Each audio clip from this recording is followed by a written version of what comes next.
சொல்லுங்கண்ணா. வேணுகோபால் இல்லையாமா? அப்பா காலையில ஸ்கூலுக்கு போயிட்டாங்களே. வாங்க, நம்ம ஸ்கூல் பொண்ணா நீங்க? டைம் ஆயிடுச்சு, ஸ்கூல் போலியா? ஸ்கூல் பிடிக்கல. ஏன்? காலையில் அம்மு ஸ்கூலுக்கு டைம் ஆயிடுச்சு, வாங்க வாங்க, டைம் ஆயிடுச்சு, வாங்க போகலாம். ஏமா சுகமா இருக்கீங்க?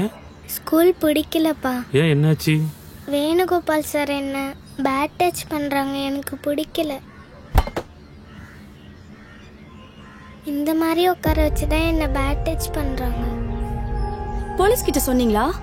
நான் ஃபியூச்சருக்காக தான் பார்க்குறேன். அப்போ நியாயம் கிட்ட வந்திருக்கீங்களா? ஒரு 7 வயசு பொண்ணு பாலியல் வன்கொடுமைக்கு ஆளானா கூட அவ வாழ்க்கை நினைச்சு தானே பயப்படுறீங்க. அவ என்னங்க தப்பு பண்ணா? இந்த பயம் இருக்கிறதுனால தான் என்ன மாதிரி பொண்ணுக்கு அப்பா வந்தா கூட தப்ப துணிஞ்சு பண்றானுங்க. இந்த மிருகத்தெல்லாம் போலீஸ் கிட்ட புடிச்சு கொடுங்க.